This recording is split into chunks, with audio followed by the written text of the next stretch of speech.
Hello students, कैसे हैं। उम्मीद करता हूं कि आप ठीक होंगे और आपका NMMS की जो तैयारी है आप अच्छी प्रकार से कर रहे होंगे।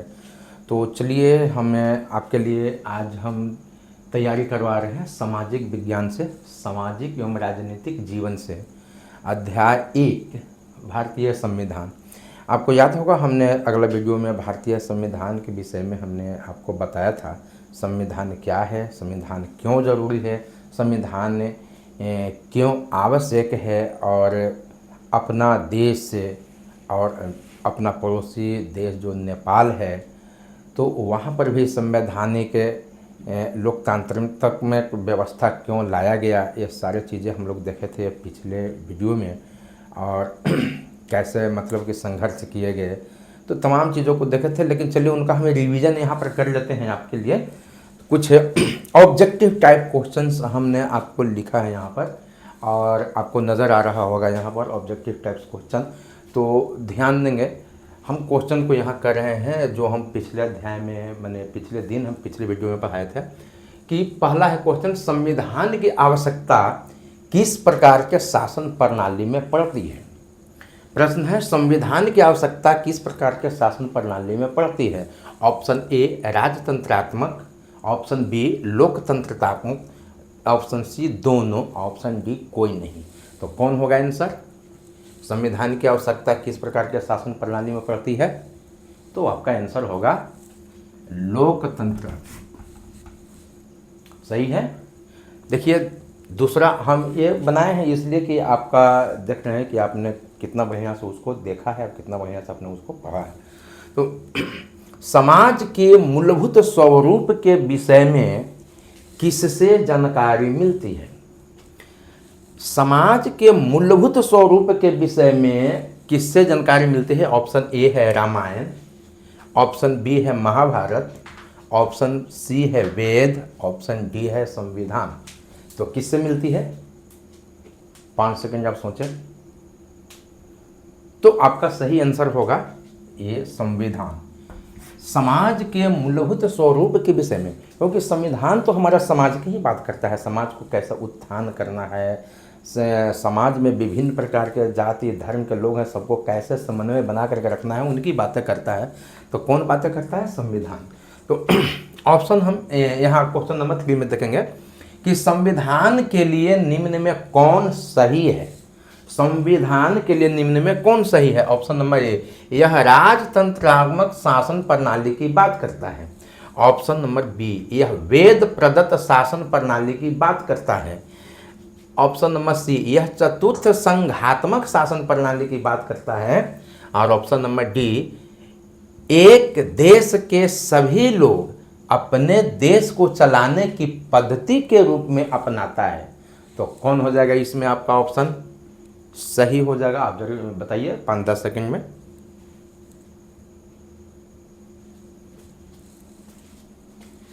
तो चलिए आपको हम आंसर बताते हैं। आपके लिए आंसर होगा यहाँ पर ए डी, कि संविधान के लिए कौन सी बातें सही हैं कि एक देश के सभी लोग अपने देश को चलाने की पद्धति के रूप में अपनाता है ना। तो चलिए क्वेश्चन नंबर हम चलते हैं 4 में।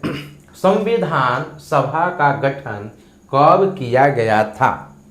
भारत का जो संविधान है बना, उनकी संविधान बनाने की संविधान सभा का जो गठन किया गया था कब किया गया था। ए में अगस्त 1946, दिसंबर 1946, सी में अगस्त 1949 और डी में दिसंबर 1949। चलिए कौन होगा आंसर, बोलिए बोलिए जल्दी से।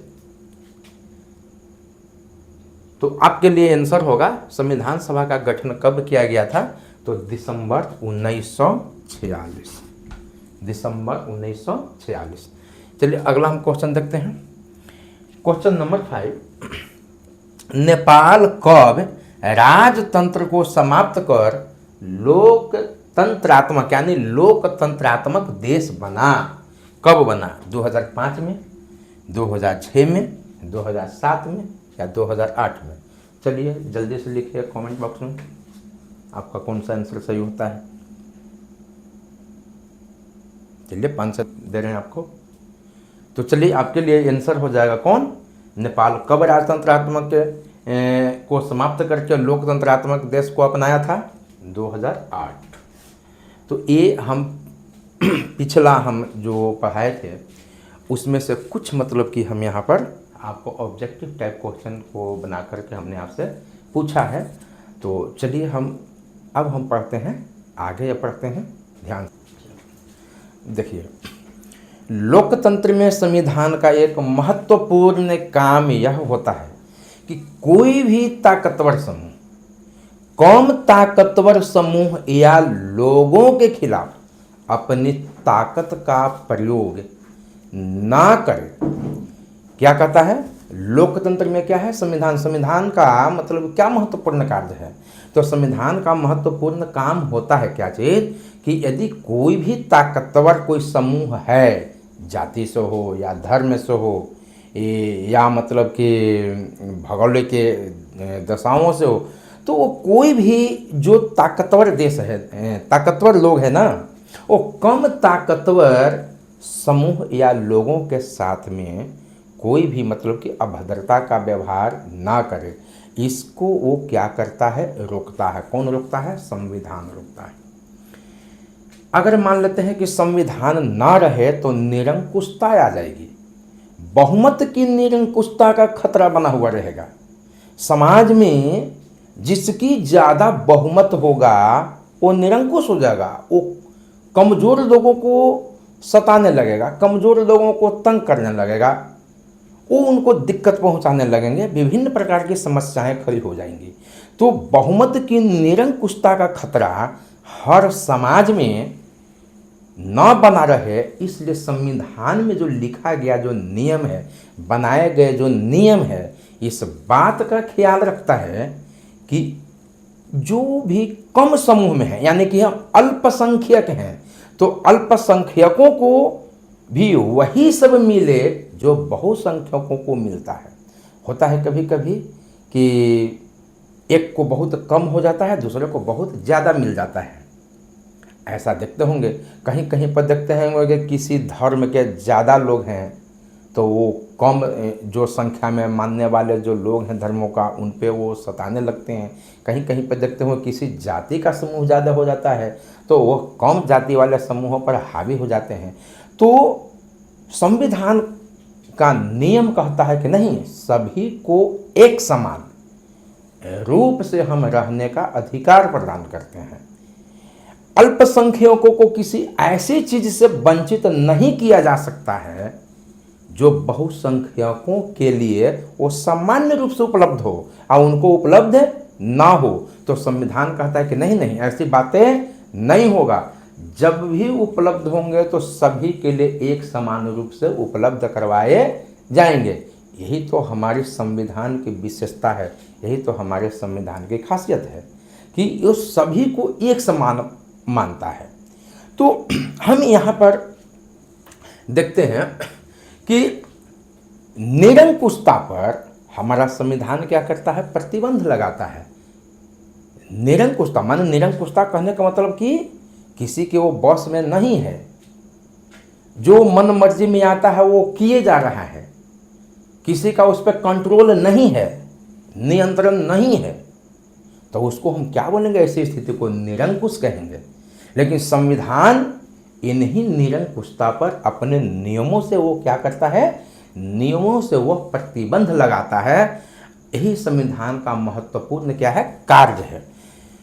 कहते हैं यहाँ पर हम देखेंगे, हम यहाँ पर देखें कि राष्ट्रीय जब आंदोलन जब चल रहे थे, 20वीं शताब्दी जो थे आरंभ होने तक, 20वीं शताब्दी के आरंभ होने तक भारतीय राष्ट्रीय आंदोलनकारी जो भी थे, उनके राष्ट्रवादियों का देश के लेकर के कई विचारधाराएं चल रही थी, उथल पुथल चल रहे थे। वो पुरानी जो 19वीं शताब्दी का जो भी आंदोलन था सब पुराना हो चुका था। 20वीं शताब्दी में कुछ जो आंदोलनकारी थे, राष्ट्रवादी थे, कुछ नया करना चाह रहे थे। वो सोचते थे कि अपना देश कैसा होना चाहिए, हमारा शासन कैसा होना चाहिए, व्यवस्थाएं कैसी होनी चाहिए, ये तमाम चीज़ वो सोचते थे।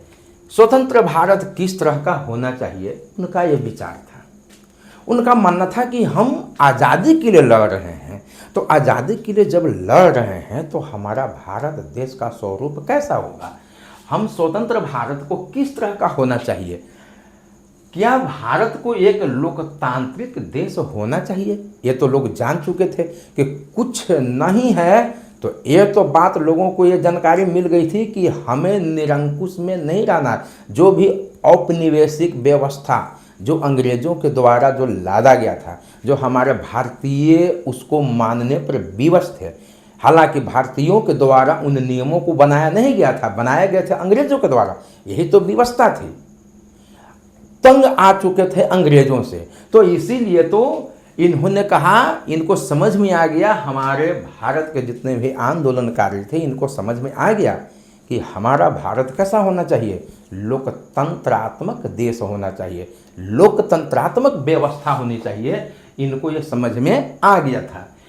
प्रत्येक नागरिक को समान माना जाएगा, ऐसा लोगों का विचार हुआ कि जब भी हम स्वतंत्र होंगे, जब भी हमारा भारत देश आज़ाद होगा, तो हमारा प्रत्येक नागरिक को समान अधिकार मिलेगा, प्रत्येक नागरिक को सरकार में हिस्सेदारी और अधिकार होगा, एक एक नागरिक का सरकार बनाने में हिस्सेदारी होगा और एक एक नागरिक का सरकार पर अधिकार होगा।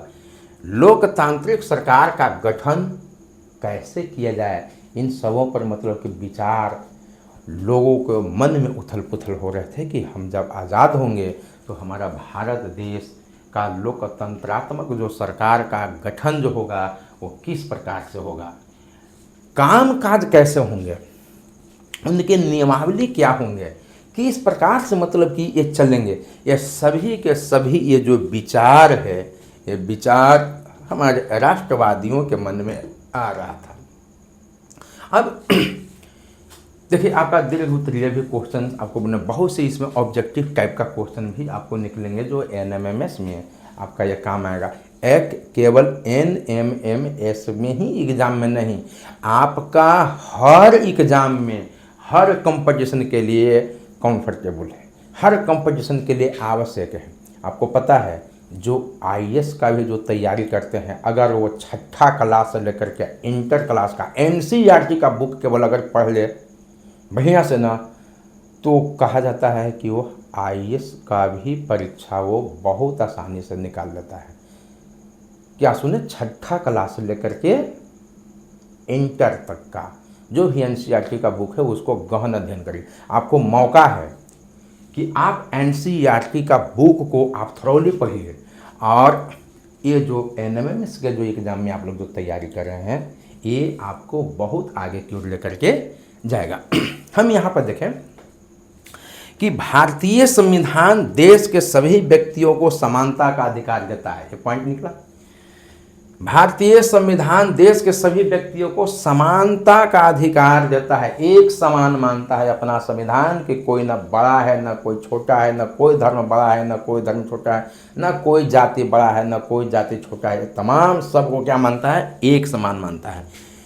हमारे भारत का जो संविधान कहता है कि धर्म, नस्ल, जाति, लिंग और जन्म स्थान के आधार पर देश के किसी भी नागरिक के साथ में भेदभाव नहीं किया जाएगा। यानी कोई किसी भी धर्म को मानता है, हम उसके साथ भेदभाव नहीं कर सकते कि ये हिंदू धर्म का है कि मुस्लिम धर्म का है कि सिख धर्म का है कि ईसाई धर्म का है, हम उसको भेदभाव नहीं करते।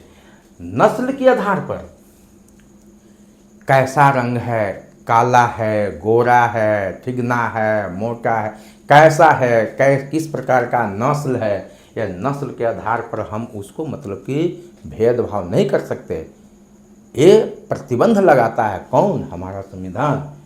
जाति के आधार पर, जाति के आधार पर हम नहीं लगा सकते प्रतिबंध।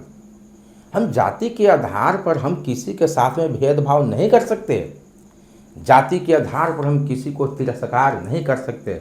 यही तो है संविधान की ताकत, जो सबको एक समान एक सूत्र में बांधने का प्रयास करता है लिंग के आधार पर ये स्त्री है, ये पुरुष है, स्त्रियों को पढ़ने नहीं देना चाहिए, पुरुषों को पढ़ने देना चाहिए, स्त्रियों को घर से बाहर नहीं जाने देना चाहिए, पुरुषों को घर से बाहर केवल जाने की जरूरत है, स्त्रियों को काम नहीं करने देना चाहिए। ये तमाम जो स्त्री और पुरुष लिंग के आधार पर जो बंटवारा किया जाता है, ये संविधान कतई इसकी इजाज़त नहीं देता है। संविधान कहता है कि नहीं, आप स्त्री और पुरुष लिंग के आधार पर किसी भी प्रकार का भेदभाव आप नहीं कर सकते। अगर आप ऐसा करते हैं तो आपको कानूनन कार्रवाई की जाएगी।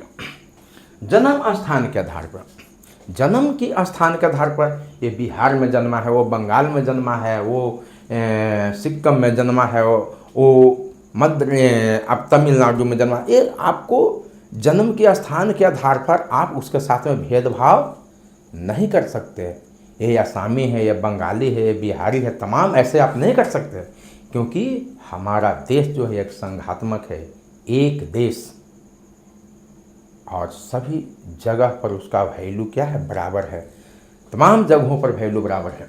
तो समझ में आया कि हमारा देश आज़ाद जब होने के लिए लोग आंदोलन कर रहे थे तो उनके मन में तमाम नियमों और कानूनों बनाने की उनके लिए चल रहे थे, अपने मन में उथल पुथल।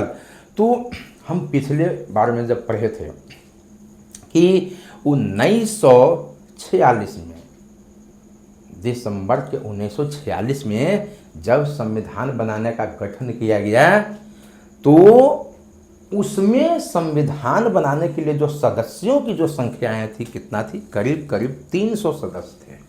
उसमें 300 सदस्यों को लिया गया था।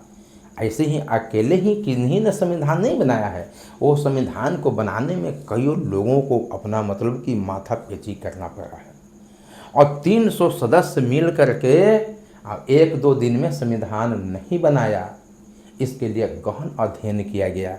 तो ये लंबा हो जाएगा, फिर चैप्टर हो जाएगा लंबा, फिर हम देखेंगे अगले बार में, अगले दिन देखेंगे। तो इसका बहुत से ऑब्जेक्टिव क्वेश्चंस निकलेंगे, और फिर से हम आपके लिए ऑब्जेक्टिव से आपको जांचने के लिए ले आएंगे। इसमें से 10 ऑब्जेक्टिव निकाल करके लाएंगे कि आप कितना इसको ध्यानपूर्वक इसको आपने समझा है, कितना बढ़िया ध्यानपूर्वक पढ़ा है, आप कितना आप उसका आंसर देते हैं। तो आगे के क्लास में हम आपको लेकर के आएंगे, इसके और भी आगे का जो पढ़ना है, और कुछ मतलब के प्रश्न आपके लिए ले आएंगे जो आप बताते हैं या नहीं बताते हैं। तो आप बढ़िया से पढ़ाई करते रहिए और परीक्षा को पास करिए।